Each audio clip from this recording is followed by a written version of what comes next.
देखो आपके चैप्टर में पीछे वाली बुक देखो, इस साल बुक नया हो गया है ना, मतलब चेंज हो गया कुछ, 30% सिलेबस जो है ना वो कम हुआ है।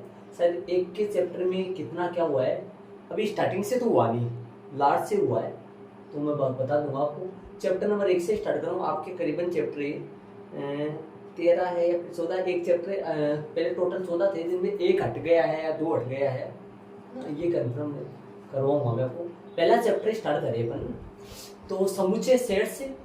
समुच्चय देखो नाम समुच्चय समूह से बना है, जो अपन बोल देते हैं ना समूह है, समूह बोल देते हैं किन्हीं संख्याओं को या वस्तुओं का एक अपने संग्रह बना लेते हैं, एक जगह इकट्ठी कर लेते हैं, उन समूह को समूह बना लेते हैं। इस समूह शब्द से ही समुच्चय शब्द बना है, समूह से ही समुच्चय शब्द बना है।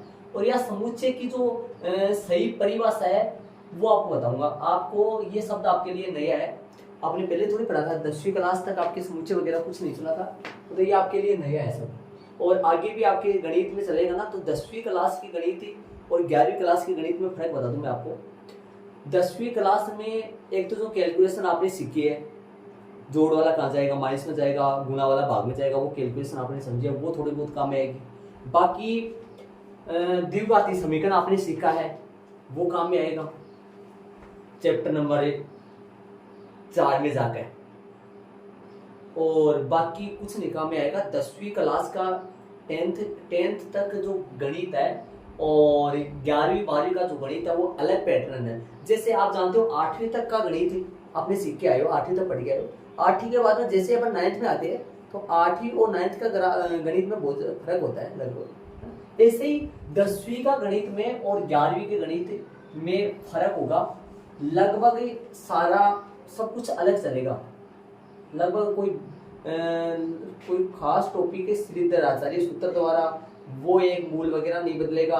त्रिकोणमिति सारी चेंज हो जाएगी, बड़ी बड़ी त्रिकोणमिति चलेगी। वो मात्र अपन कितने सूत्र पढ़ते थे, 13 सूत्र पढ़ते थे ना, वो 13 सूत्र तो वैसे याद ही हो गए, इसके अलावा न जाने कितने सूत्र आएंगे। चैप्टर नंबर 3 है त्रिकोणमिति का चैप्टर नंबर 3 है, बहुत सारे सूत्र चलेंगे, मतलब सब अलग है। तो आपके लिए ये समुच्चय शब्द अलग है, नया है, आप नहीं जानते मतलब, लेकिन ये समूह से ही निकल के बना है समुच्चय। अब समुच्चय की परिभाषा से अपन स्टार्ट करेंगे चैप्टर को। और यहाँ पर ऊपर ही ऊपर लगा लेना आप, मैं गलती से लगाया नहीं, फॉलो भी नहीं दिखाया ना आपको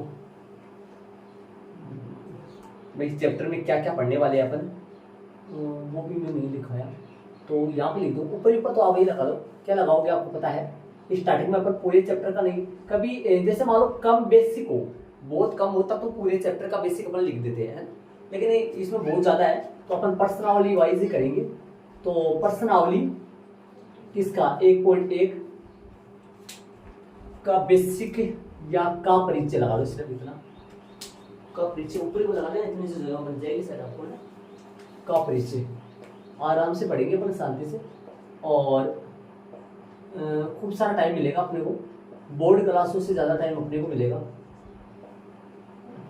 बोर्ड क्लास से आप जानते हो, आप भी गए थे किसी साल पहले से फ्री हो जाते हो, अपने को 2 महीना फालतू मिलता है 11th क्लास को बोर्ड के मुकाबले। प्रश्नावली 1.1 का परिचय या प्रश्नावली 1.1 का बेसिक जानकारी लगा के प्रश्नावली 1.1 का ही करवा रहा हूँ मैं पहले, है ना।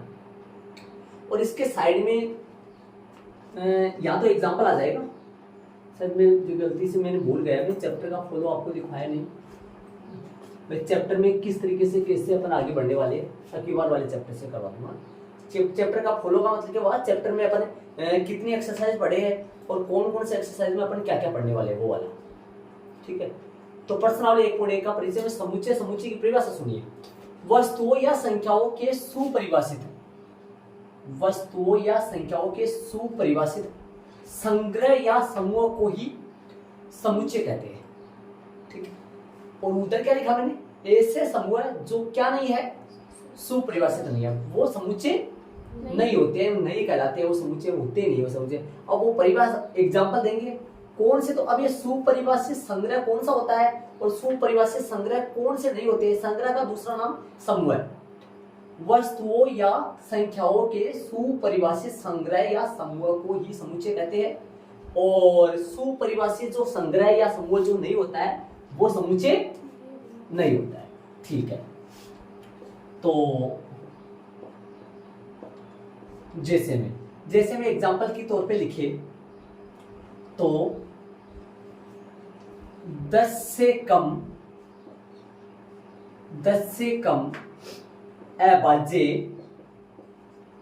अभाज्य संख्याओं का समुच्चय,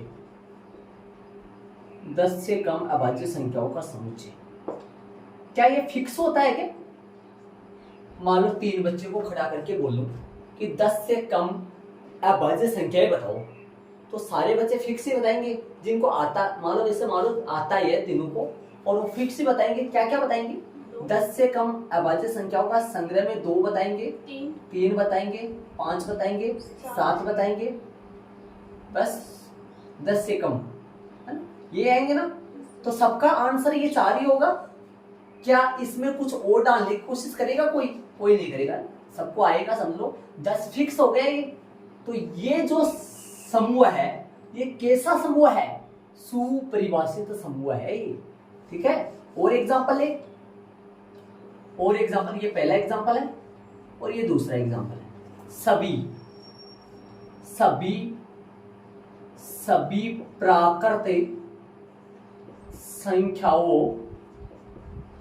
प्राकृत संख्याओं का समुच्चय,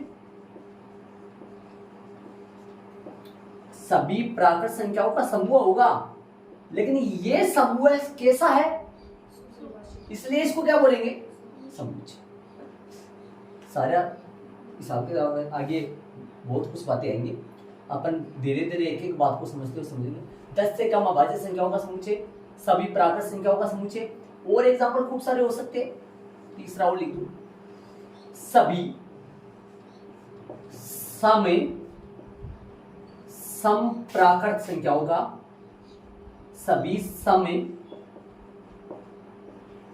प्राकृत संख्याओं का समुच्चय। कितना फर्क है दोनों में पता चल गया होगा आसानी से। ठीक है, खूब सारे एग्जांपल हो सकते हैं। सभी पूर्णांकों का समुच्चय, जिसको जेड से डिनोट करेंगे, आगे आएगा, बताऊंगा मेरे को। सभी वास्तविक संख्याओं का समुच्चय, ये सारे आएंगे, खूब सारे होते हैं एग्जांपल। मैंने 3 लिखे, उधर लिखे उस तरफ। वो समूह है जो क्या नहीं है? सुपरिभाषित नहीं है। और सुपरिभाषित समूह या संग्रह को क्या नहीं बोल सकते अपन? समूह। उन समूहों को अपन क्या नहीं बोल सकते? समुच्चय नहीं बोल सकते। जैसे एग्जांपल के तौर पे विश्व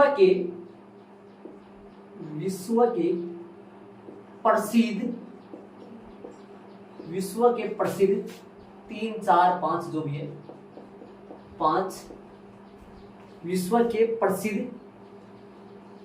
5 कवियों, ऐसा लिखा जाएगा क्या?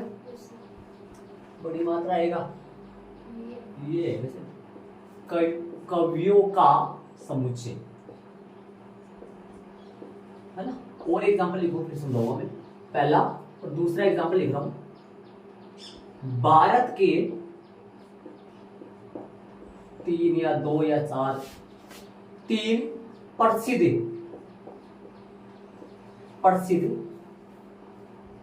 भारत के 3 प्रसिद्ध क्रिकेटरों का समूह है, समुच्चय। और भी हो सकते हैं।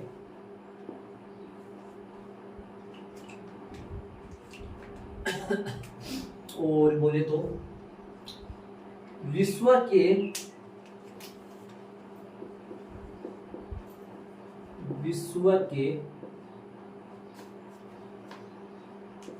विख्यात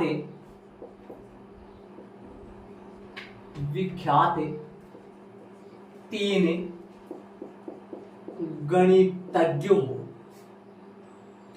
गणितज्ञों का समुच्चय।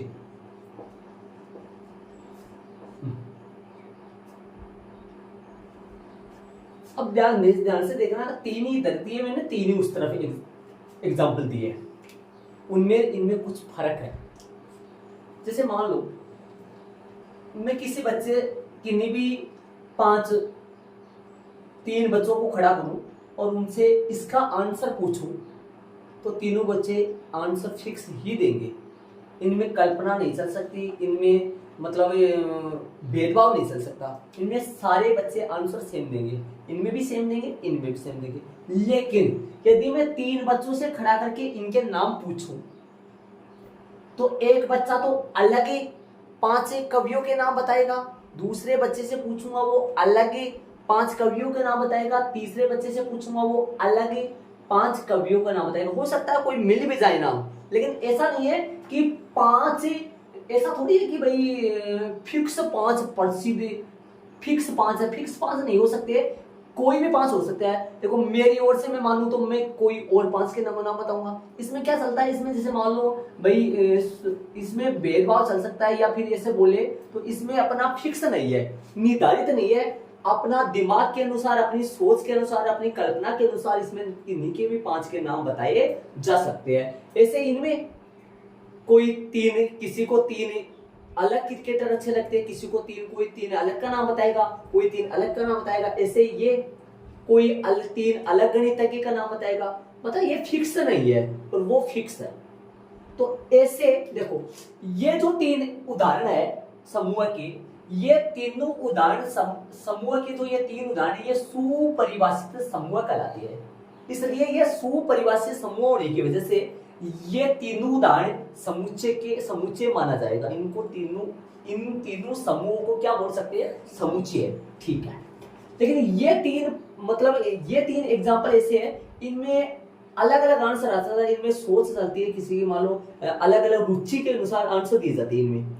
तो ये 3 जो उदाहरण है, ये 3 जो समूह के उदाहरण है, ये सुपरिभाषित समूह नहीं है, इसलिए क्या निकल आएंगे, समुच्चय नहीं आएंगे। ठीक है, तो आपको ये पता चल गया होगा कि कोई भी आपसे कोई संख्या बोलेगा या कोई समूह बोलेगा तो आसानी से आप बता पाओगे कि समुच्चय है या नहीं है। समूह होता है, वो सारे समूह ही होते हैं। यदि वो सुपरिभाषित समूह है तो उनका नाम समुच्चय बताया जा सकता है, अन्यथा उनका नाम समुच्चय नहीं बताया जा सकता। तो ये मैंने आपको बताया है कि समुच्चय की परिभाषा और एग्जाम्पल और सुपरिभाषित समूह का मतलब क्या होता है, शायद समझ में आ गया होगा। आगे अपन चलेंगे, आगे देखो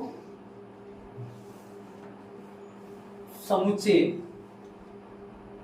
इसके अगले वाले टॉपिक में शायद यहाँ नहीं आ पाएगा, मैं इनको ऐड जब करूंगा तो ऐड कर लिया होगा शायद आपने, है ना, नहीं क्या तो कर लेना। तो एक बता दूं, देखो आगे चलकर अपने ऐड कर लो इनको, एक बार इनको ऐड कर ले। समुच्चय का निरूपण में समुच्चय को इसके नीचे से लिख लेना आप, एडिंग डाल के। समुच्चय को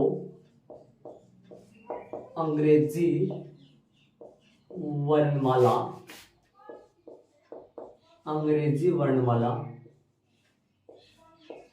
के बड़े अक्षरों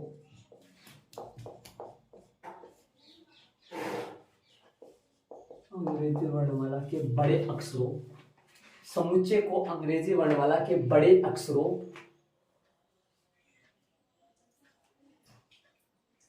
से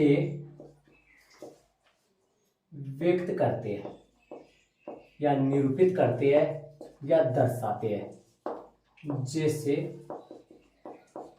कैपिटल ए बी, है ना, अक्ष से वाई जेड डब्लू, है ना,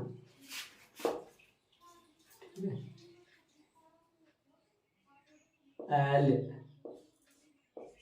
इत्यादि। मतलब समुच्चय को अंग्रेजी वर्णमाला के बड़े अक्षरों से व्यक्त करते हैं या निरूपित करते हैं या दर्शाते हैं। ए बराबर है, बी बराबर है, सी बराबर कैपिटल, है ना, कैपिटल से डिनोट करते हैं, यहाँ कैपिटल से डिनोट करते, थोड़ा आगे दो, ठीक है। आगे देखो समुच्चय को अंग्रेजी वर्णमाला के बड़े अक्षरों से व्यक्त करते हैं। इसके अब इसको ये पहला पॉइंट होगा, इसका एरो लगा के समुच्चय के अवयव को, समुच्चय के अवयवों, समुच्चय को अंग्रेजी वर्णमाला के बड़े अक्षरों से व्यक्त करते हैं। समुच्चय के अवयव को, समुच्चय के अवयवों को अंग्रेजी वर्णमाला के छोटे, ये कैपिटल हो गए, ये स्मॉल हो गए, है ना, छोटे अक्षरों से, छोटे अक्षरों से व्यक्त करते हैं।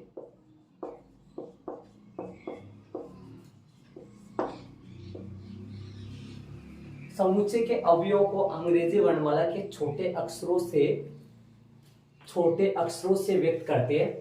जैसे अंग्रेजी वर्णमाला के छोटे अक्षर स्मॉल ए, स्मॉल बी, स्मॉल सी, है ना, ई, एफ, जी, एच, छोटा जेड, वाई, एक्स इत्यादि, इनसे डिनोट करते हैं। भाई दोनों में फर्क देख लेना।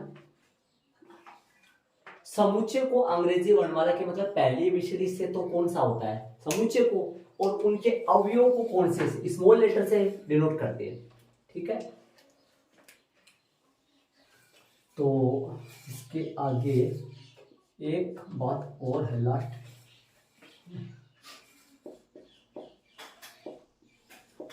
समुच्चय, समुच्चय के अवयव, समुच्चय के सभी अवयवों को, सभी अवयवों को, समुच्चय के सभी अवयवों को में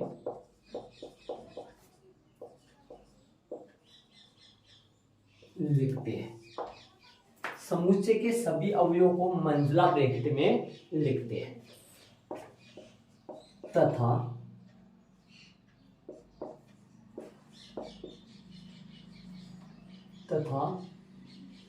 इसमें किसी भी अवयव की, किसी भी अवयव की पुनरावृत्ति, इसमें किसी भी अवयव की पुनरावृत्ति, पुनरावृत्ति कैसे आएगा, और ऊपर आएगा क्या, इसमें किसी भी अवयव की पुनरावृत्ति नहीं की जा सकती, मतलब किसी को डबल बार नहीं लिखते, किसी को डबल बार नहीं, ऐसे आएगा कि पुनरावृत्ति शब्द, पुनरावृत्ति देख लो। अब तीन बातें लिखवाई मैंने आपको ना, तीन हो गया ना। समुच्चय को अंग्रेजी वर्णमाला के बड़े अक्षरों से व्यक्त करते हैं, और समुच्चय के अवयवों को किससे डिनोट करते हैं, छोटे से स्मॉल से, और समुच्चय के सभी अवयवों को मंजिला ब्रैकेट में लिखते हैं, कोमा लगा के, कोमा लगाते जाना है फिर लिखते जाना। और इसमें किसी भी अवयव को, किसी भी अवयव की पुनरावृत्ति नहीं की जा सकती, मतलब किसी को दोबारा डबल बार या ट्रिपल बार नहीं लिखते, एक ही बार लिखते हैं। यदि दो बार हो भी तो एक ही बार लिखते हैं अपन। ये तीन बातें ध्यान में रखिए। निरूपण में तीन बातें लिखवाई मैंने, नंबर भी डाल सकते हो उनको, या एरो लगा दिया मैंने इनके, और इनके भी लगा दो ताकि आपको ये पता लग जाए भाई तीन बातें इनमें, ऐसे आसानी से आराम से समझ। ठीक है, तो तीन बातें मैंने बता दी, समझ में आ गया होगा सर। समुच्चय को पहले विषय से डिनोट करते हैं, इनके अवयव को स्मॉल से डिनोट करते हैं, और इनके अवयव को मंजिला ब्रैकेट में लिखते हैं, लेकिन किसी को दोबारा या डबल बार या तीन बार नहीं लिखते, अर्थात पुनरावृत्ति अवयव की नहीं होती है। ये आ गया। अब चलेंगे समुच्चय के निरूपण की विधियां, कि समुच्चय को कितने प्रकार से डिनोट किया जाता है, उनकी विधियां। है ना। अगला वाला समुच्चय के निरूपण की विधियां, निरूपित करने की विधियां, है ना, अलग टॉपिक है ना। इसको हटा दूं मैं, आपने कर लिया होगा। विधि, देखो पहली विधि का नाम है, पहली विधि का नाम है रोस्टर रूफ या रोस्टर रूफ, या दूसरा नाम और इनका सारणीबद्ध रूप, सारणीबद्ध रूप, या तीसरा नाम और है इसका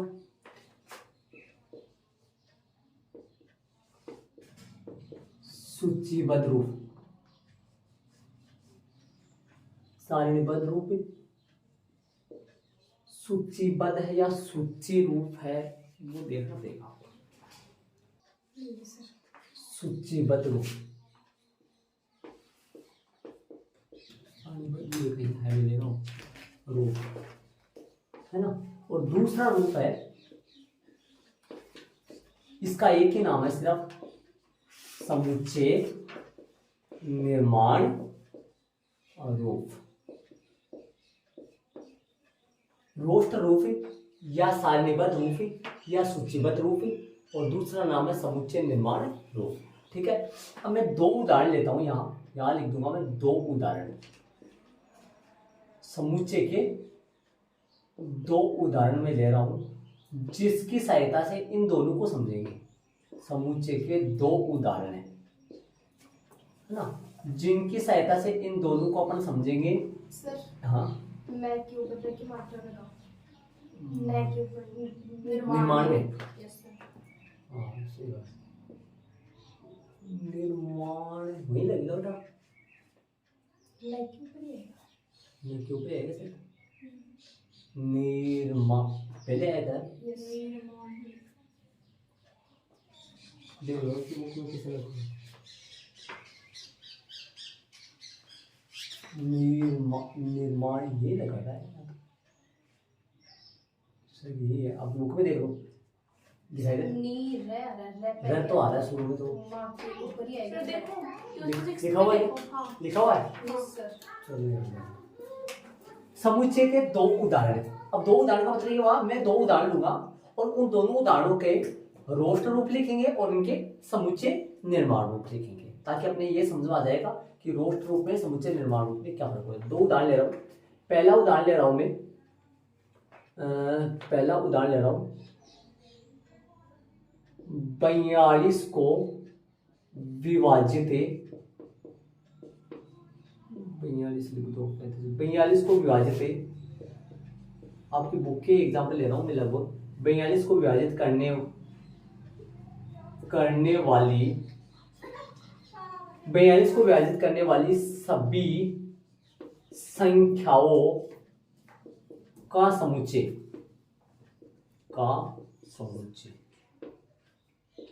बुक का एग्जाम्पल है, मिल जाएगा कहीं। 42 को विभाजित करने वाली सभी, बुक में से 42 को विभाजित करने वाली सभी संख्याओं का समुच्चय,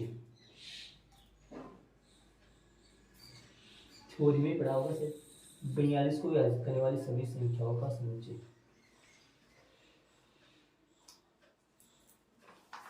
सभी प्राकृत संख्याओं का। आगे वाला एग्जाम्पल है 42 को विभाजित करने वाली सभी प्राकृत संख्याओं का समुच्चय या फिर संख्याओं का समुच्चय। दूसरा, अंग्रेजी वर्णमाला के सभी स्वरों का समुच्चय।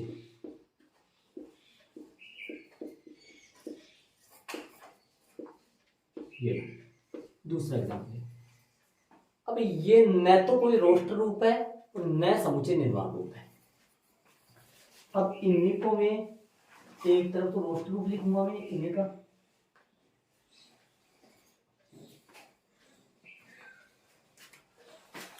यहां मैं लिख रहा हूं इनके रोस्ट रूप, इन्हीं के, है ना, इन्हीं के मैं रोस्ट रूप लिख रहा हूं यहाँ इन दोनों के। और इस तरफ मैं लिख रहा हूं, इनको रोमन में लगाते सही रहता ना, इनके रोमन में लगाना है इनको, है ना। दूसरा इस तरफ लिख रहा हूं मैं इनके समुच्चय निर्माण रूप। देखो समुच्चय निर्माण रूप, ये चलिए, तो रोस्टर रूप, समुच्चय निर्माण रूप, देखो पहला यहां आ गया, दूसरा यहां आ गया, और ये रोमन में पहला और रोमन में दूसरा लिया है मैंने, समझ गए होंगे सर। अब रोमन में पहला यहां लिखूंगा, है ना, रोमन में पहला कौन सा, जो वो था ना, उसका क्या लिखूंगा यहाँ, रोस्टर रूप। नीचे दूसरे का क्या लिखूंगा, रोस्टर रूप, और ऐसा ही रोमन पहले और दूसरे का क्या लिखूंगा वहां, समुच्चय निर्माण रूप। ठीक है, पहले का रोस्टर रूप लिखेंगे, मान लो ए बराबर बी बराबर सी बराबर, लेकिन ध्यान रहे कैपिटल, बताया था ना मैंने आपको। ए बराबर क्या होगा, डालो, कोमा लगाएंगे, किसी को डबल नहीं लिखना है, वहां पढ़ लो। 42 को विभाजित करने वाली सभी प्राकृत या फिर वैसे संख्याओं का समुच्चय, तो 42 को विभाजित करने वाली सभी संख्याओं का समुच्चय कौन है, 1, ठीक है, 2, 3, 4 है क्या, 42 को विभाजित कर रहा है क्या, 4 42 को विभाजित नहीं कर रहा है ना, 5 से विभाजित नहीं हो रहा है, विभाजित करने का मतलब पूरा पूरा भाग जाए, शेष पर क्या आ जाए 0, 5 नहीं है, 6 है, 7 है, 8 नहीं है, 9 नहीं है, 10 नहीं है, तो आगे पता है आपको क्या आएगा, 11 12 मतलब 21 आएगा, है ना, और ये लास्ट वाला कौन आ जाएगा, 42 आ जाएगा। देखना ये दोनों जोड़े का मतलब जोड़ी में आएगा, ये मतलब ये जो दोनों जोड़े में आएंगे, 42 एकम 42, 21 दूनी 42, समझ गए होंगे। 7 से 21 नहीं, एक छोड़ दिया अपन शायद, इसमें 3 का भाग देंगे तो इसमें 3 का भाग देंगे कितना आएगा, ये क्या करते हैं मैंने, ये 21 दूनी 42 सही है, और 7 का इसमें भाग देंगे तो एक शायद अपने से रह गया, 3 का भाग देंगे तो कितना आएगा, इसमें 3 का भाग देंगे तो 3 एकम 3 14 आएगा ना, 14 छोड़ दिया ना अपन बीच में, ये तो बोल रहा हूँ रह गया अपने से, समझ गए क्या, आप थोड़ा पीछे चला करो, 14 आएगा क्या, 14 थी 42 और 7 छिको 42, अब क्या हो गया ना, और 2 के साथ क्या चलेगा 21 ना, और 1 के साथ क्या चला जाएगा पूरा 42, अब जोड़े बन गए सारे, देखो देखो, एक तो ये बन गया, और 21 दूनी 42 हो गया, और 14 थी 42 हो गया, और 6 संतु 42 हो गया। ठीक है, रोमन में दूसरे का रोस्टर रूप लिखे, बी बराबर सी बराबर, मान लो कुछ भी नहीं बन, लिखो अंग्रेजी वर्णमाला के सभी स्वरों का समुच्चय, स्वर स्मॉल ए ई आई ओ और यू, ये स्वर होते हैं, जानते होंगे शायद आप, है ना।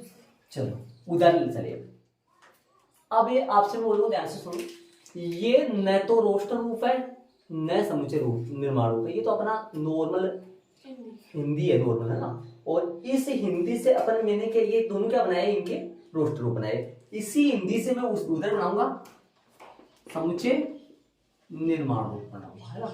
और मैंने ये 2 एग्जाम्पल लिए, ऐसे लगा दिया मैंने एरो, यहाँ पे ऐसे लगा लिया, ऊपर लिख दिया, पहला वाला यहाँ ले लिया, दूसरा वाला इधर ले लिया, ये कोई रूप नहीं है, ये हिंदी है, मारवाड़ी भाषा में अपना लिखा हुआ है, ये मतलब नॉर्मल है ना। इसी का पहले का रोस्टर रूप यहाँ बनाया है, दूसरे का रोस्टर रूप यहाँ बनाया है, इधर क्या करूंगा, पहले का समुच्चय निर्माण रूप और फिर दूसरे का समुच्चय निर्माण रूप इधर करूंगा, ऐड कर लो इनको आप, यहाँ तक चलेंगे आगे, कर लिया, लिखना है समुच्चय निर्माण रूप।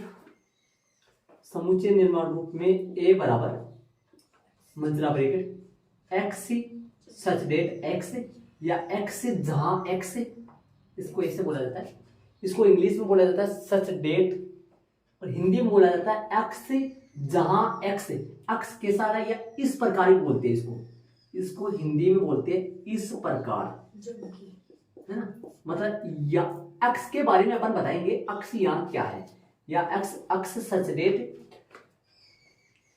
अक्ष अक्ष एक अक्ष 42 को 42 कोमा लगा के 42 को अक्ष एक पराकृत संख्या है, एक पराकृत संख्या है जो 42 को विभाजित करती है। जैसे किसका थोड़ा सा इसमें कोमा लगा के जो 42 को विभाजित करती है, और मंजिला कोष्टक बंद हो गया, नीचे जाके सुन लेना। और बी वाला लिखे एक्स सच डेट एक्स अंग्रेजी वर्णमाला का एक स्वर है, अंग्रेजी वर्णमाला का एक स्वर है, मंजिला ब्रेक बंद।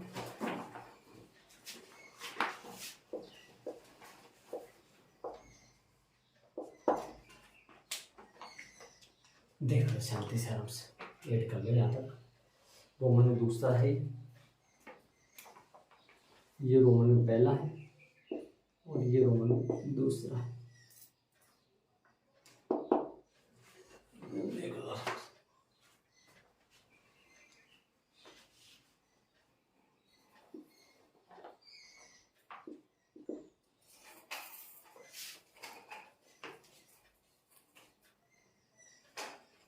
थोड़ा इनके बारे में बता दो आपको। आपकी प्रश्नावली 1.1 में आपको रोस्टर रूप दे दिया जाएगा, समुच्चय निर्माण रूप पूछा जाएगा, समुच्चय निर्माण रूप दिया जाएगा और रोस्टर रूप पूछा जाएगा, या ऐसा हिंदी में दे दिया जाएगा, इनके रोस्टर रूप बनवा दिया जाएगा, पूछ लिया जाएगा, या फिर समुच्चय निर्माण रूप। लगभग प्रश्न सेम ऐसे ही है।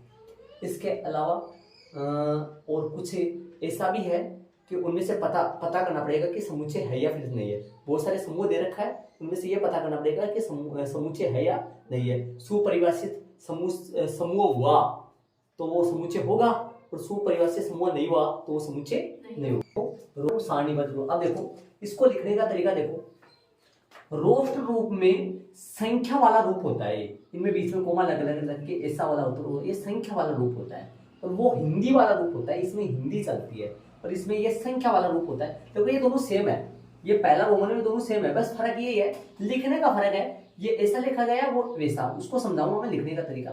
ऐसे यहाँ संख्या लगा के या एबीसी में लगा के ऐसे बताओ, दिमाग लगाने की कोशिश करना।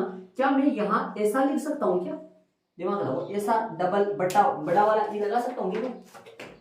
बड़ा वाला ई नहीं लगा सकता ना मैं यहाँ। क्यों नहीं लगा सकता? क्योंकि मैंने आपको पहले ही समझाया था कि समुच्चय के अवयव को कैपिटल से डिनोट ना करके स्मॉल से डिनोट करना है, ये मैंने पहले समझाया था आपको। इसलिए इसके अंदर जो अवयव डलेंगे ना वो एबीसीडी के, छोटी एबीसीडी के डलेंगे, स्मॉल के डलेंगे, बाहर जो माना जाएगा समुच्चय को वो कैपिटल से आएगा, ये मैंने पहले बता दिया था आपको।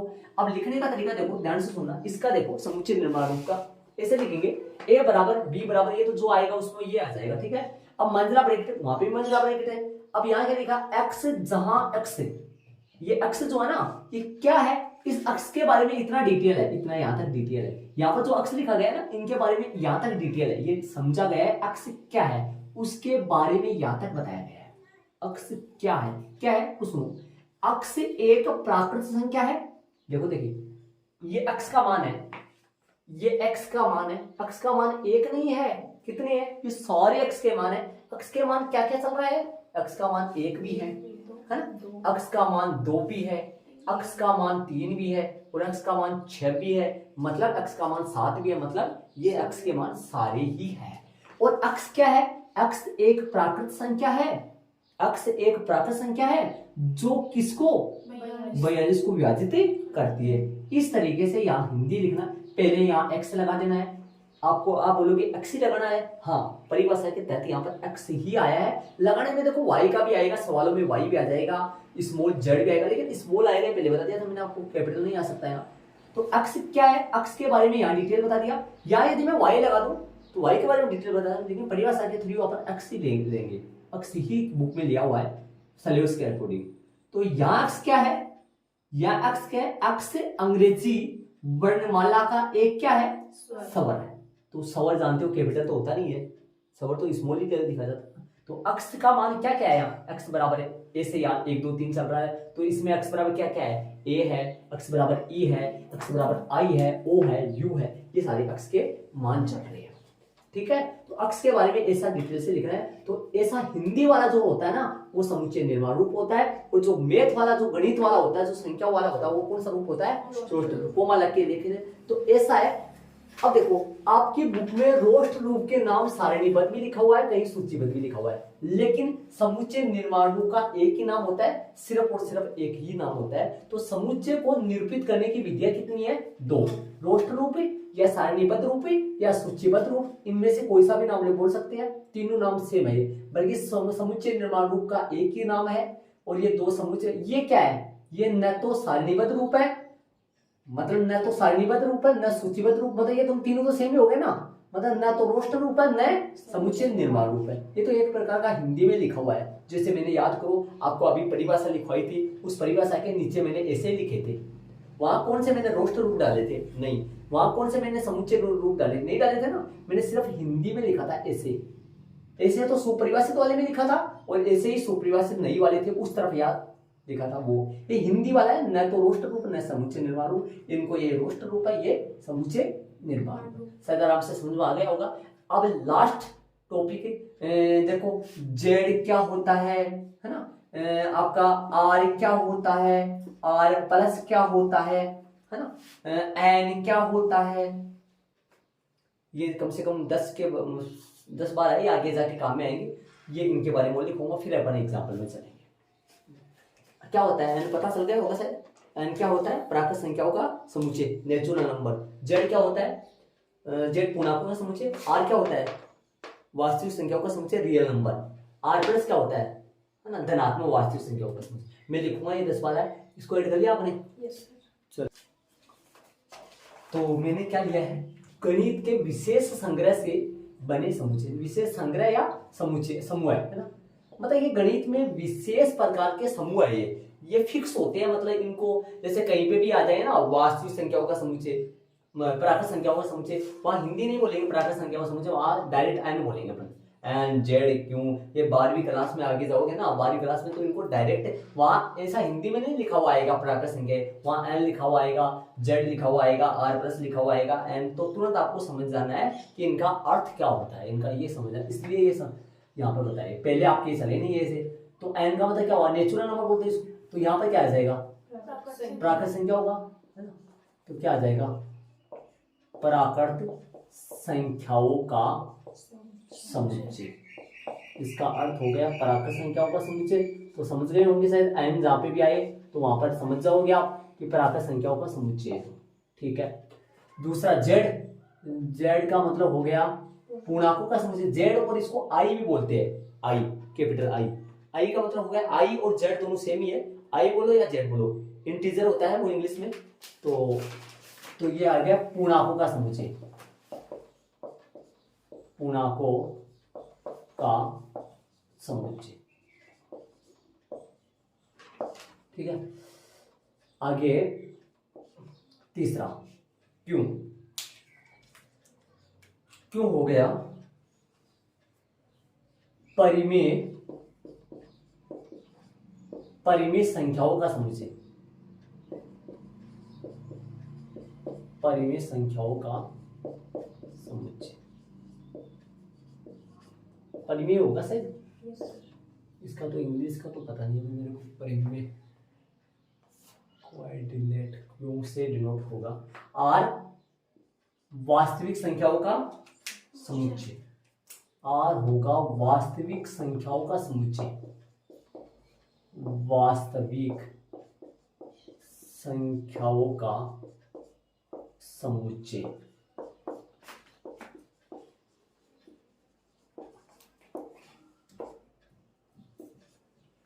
जेड प्लस, जेड जो आया था उसके प्लस मतलब धन पूर्णांकों का समुच्चय, धन पूर्णांकों का समुच्चय, धन पूर्णांकों का समुच्चय। जेड माइनस ऋण हो गया क्या, ठीक है, ऋण पूर्णांकों का समुच्चय, ऋण पूर्णांकों का समुच्चय।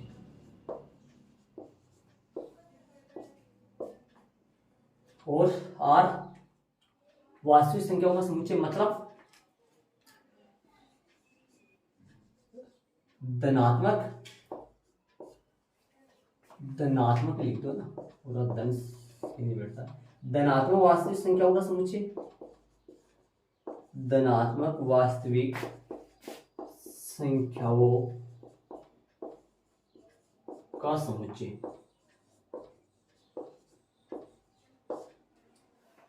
आर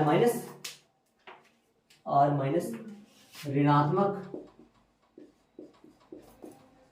ऋणात्मक, ऋण वास्तविक भी लिख सकते हो, ऋणात्मक वास्तविक संख्याओं का समुच्चय,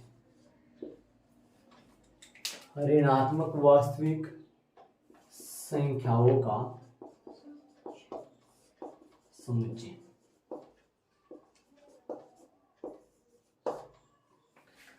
क्यों प्लस, परिमेय मतलब धन परिमेय या धनात्मक परिमेय लिख दो से, धन परिमेय संख्याओं का समुच्चय।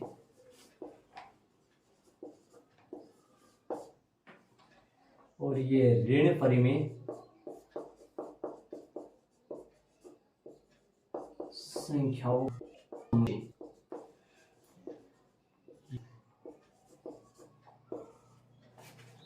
ऋण परिमेय संख्याओं का समुच्चय। ये 10 लिखवाई मैंने, इसके अलावा कोई नहीं आएगा, आगे जाके काम में आएंगे, ठीक है। तो ये बेसिक कंप्लीट हो चुका भाई आपका, 1.1 की प्रश्नावली का बेसिक कंप्लीट हो गया। एग्जाम्पल कितने हैं वो देख लो आप, प्रश्नावली 1.1 के पहले 5 एग्जाम्पल है, 5 एग्जाम्पल है।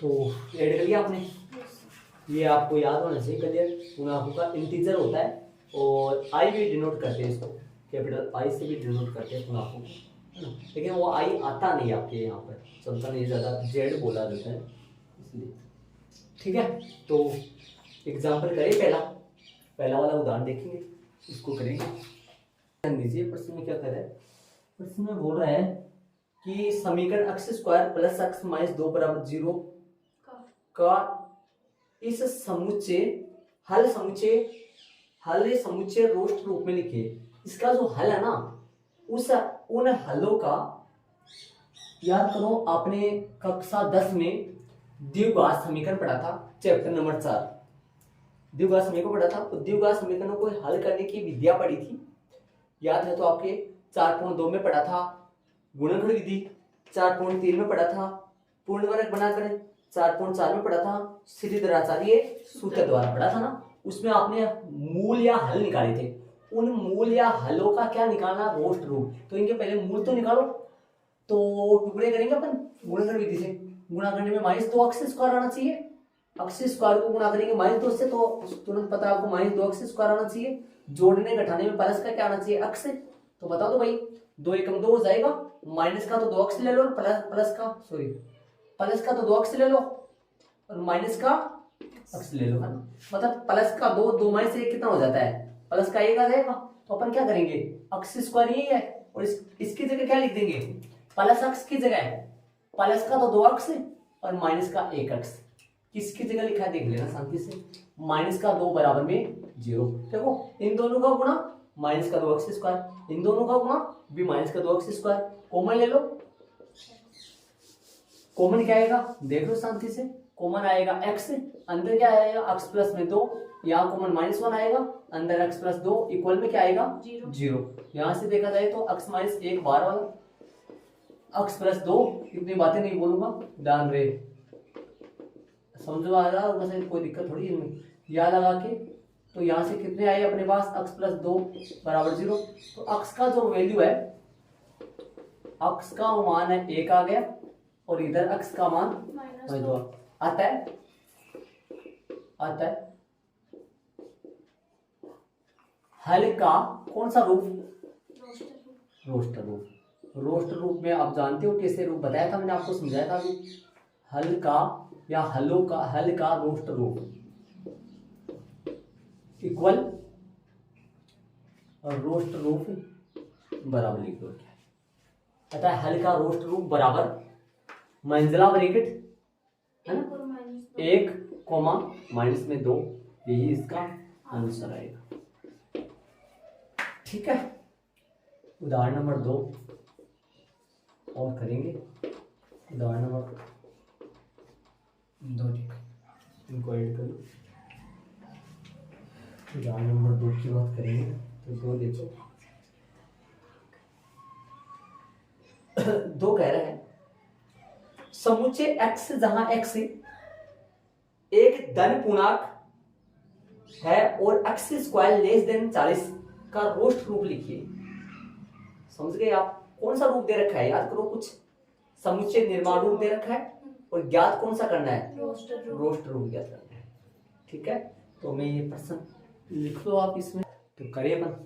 अक्स जहां x एक पूर्णांक है, मतलब जो भी समुच्चय अपन लिखेंगे उसमें x क्या है, एक पूर्णांक है, और ऐसा पूर्णांक है उसका वर्ग करूं, उस पूर्णांक का वर्ग करूं तो वो 40 से क्या आना चाहिए, छोटा आए।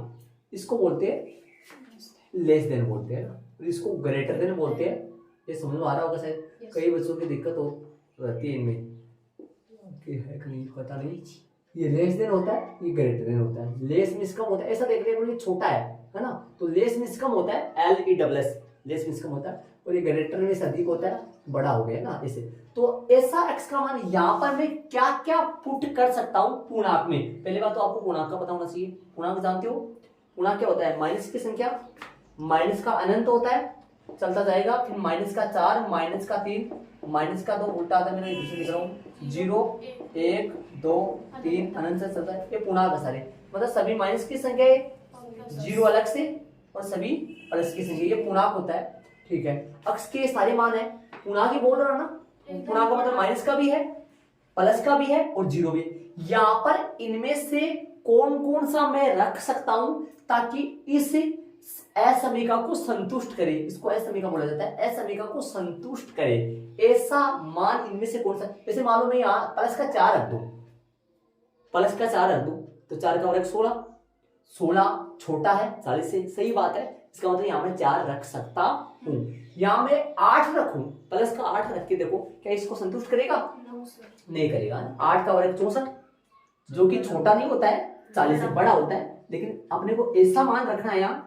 अक्स देखो, x एक पूर्णांक है और अक्स स्क्वायर लेस देन 40, मतलब इन दोनों बातों को संतुष्ट करना चाहिए। इससे x के मान लिखने, तो x के मान क्या क्या आएंगे, देखो x का मान है, माइनस से चलेंगे अपन है ना भाई, 1 भी आएगा, 2 भी आएगा, 3 भी आएगा, 4 भी आएगा, 0 भी आएगा, 0 भी आएगा ना, -1 भी आएगा, -1 का वर्ग करेंगे तो प्लस हो जाएगा, ध्यान रहे, -2 भी आएगा, -3 भी आएगा, -4 भी आएगा, -5 25, -6 36, -7 नहीं आएगा, समझ रहे हो क्या।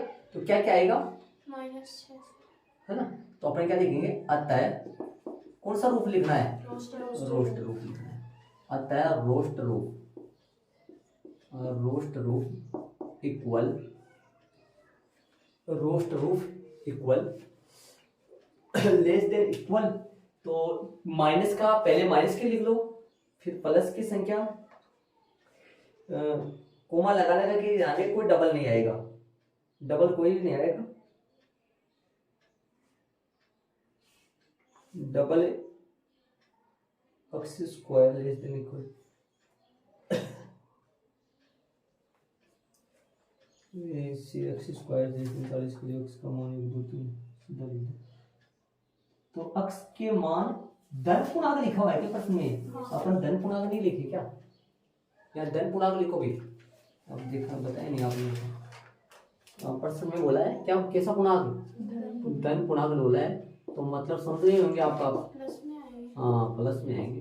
तो करने का मतलब ये माइनस की संख्या नहीं लेगा और जीरो भी नहीं लेना, समझ गए क्या आप। धन पूर्णांक का मतलब क्या हो गया भाई, धनात्मक पूर्णांक की बात करनी है ना, तो प्लस का 1 2 3 4 5 6 7 नहीं आएगा। 7 का वर्ग 49 है जो कि 40 से बड़ा है, लेकिन अपने को तो क्या लेना है, छोटा ही लेना है, ये इसका आंसर आएगा। ठीक है ना, धन पूर्णांक बोला गया है, यदि धन पूर्णांक नहीं बोलता, ये सिर्फ पूर्णांक ही बोलता, तो ये आंसर में जीरो शामिल और हो जाता और माइनस की और शामिल और हो जाती है ना। माइनस का कहां तक आ जाता, 6 तक आ जाता, माइनस का 6 तक आ जाता है ना। तो उदाहरण नंबर 3 कौन सा है, कितना क्या है, देखो देखिए।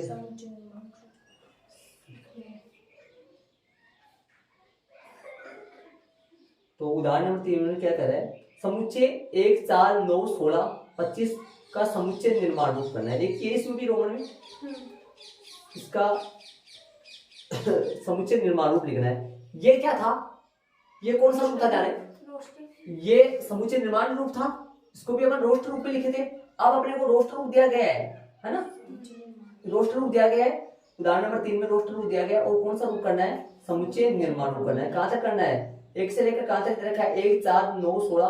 प्रश्न में देख लीजिए उदाहरण 3 में समुच्चय ए बराबर 1 4 9 16 25 वर्ग है ना, ये इनके वर्गों का है। तो समुच्चय निर्माण रूप में x तो कहां तक है, 25 तक हो जाएगा। तो उदाहरण नंबर 3 एक और कर लो, हल लगा के प्रश्न के अनुसार अपने को दे रखा है, अगले ने रोस्ट रूप दे रखा है, ए बराबर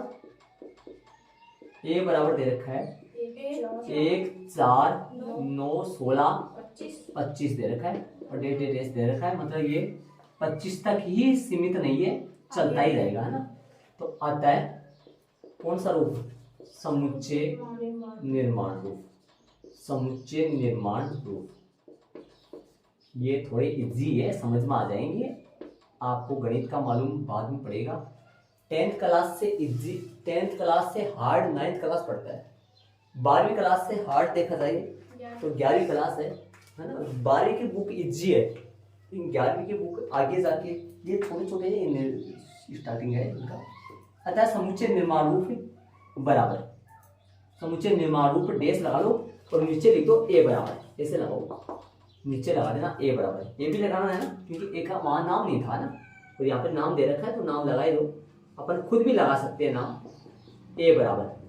इसको कैसे लिखेंगे, देखो x से जहां x से या x से सचेत x से, x क्या है, प्राकृत संख्या एक प्राकृत, अक्ष एक प्राकृत संख्या का वर्ग है, अक्ष से एक प्राकृत संख्या का वर्ग है भाई, अक्ष एक प्राकृत संख्या का वर्ग है। इस बात को समझोगे तो समझो आएगा, थोड़ा सा लिखने में तो जोर में लिख दे, लेकिन समझो अक्ष से जहां x एक प्राकृत संख्या का वर्ग है, मतलब सुनना ये x है ना, ये x का मान क्या क्या है, मैं पूछूं तो x का मान क्या क्या है, x का मान अपने पास 1 है, x का मान अपने पास 4 है, x का मान अपने पास 9 है। तो ये एक कौन है, ये एक प्राकृत संख्या का क्या है, वर्ग है, ये एक का वर्ग है ना। मतलब इस एक को मैं ऐसे लिख सकता हूँ 1 का स्क्वायर, इसको मैं लिख सकता हूँ 2 का स्क्वायर, इसको मैं लिख सकता हूँ 3 का स्क्वायर, ऐसे चलता रहेगा ना। कहां तक है भाई, ये 5 तक दे रखा है, लेकिन आगे चलता रहेगा ना। सुनिए देख लो, 1 का वर्ग, 2 का वर्ग, 3 का वर्ग, 4 का वर्ग, 5 का वर्ग, चलता रहेगा, है ना। तो ये x है ना, ये x। अब आपसे मैं बोलूं x का मान ये 2 नहीं है, x का मान 2 नहीं, कितना x का मान 4 है, x का मान 3 नहीं है, x का मान 9 है। तो तभी तो मैंने लिखा है x एक प्राकृत संख्या का वर्ग है, मतलब ये जो x है ना, ये 4 प्राकृत संख्या नहीं है, उसका वर्ग है। ये 16 प्राकृत संख्या दी है, उसका वर्ग है। 25 प्राकृत संख्या दी है, उसका वर्ग है। इसलिए लिखा है a बराबर x, जहाँ x एक प्राकृत संख्या का वर्ग है। ठीक है, तो इसमें अपने को नॉर्मल देखकर रोस्ट रूप पूछा है, इसमें समुच्चय निर्माण रूप देखकर रोस्ट रूप बनाने के लिए बोल रहा है। उदाहरण नंबर 3 में रोस्ट रूप देकर समुच्चय निर्माण रूप बनाया है।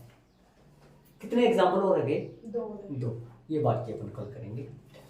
तो ठीक है, उदाहरण नंबर 3 तक अपना हो गए, 3 तक हो गए। चौथा और कितना है? 5 तक। 5वां अपन कल करेंगे, चौथा।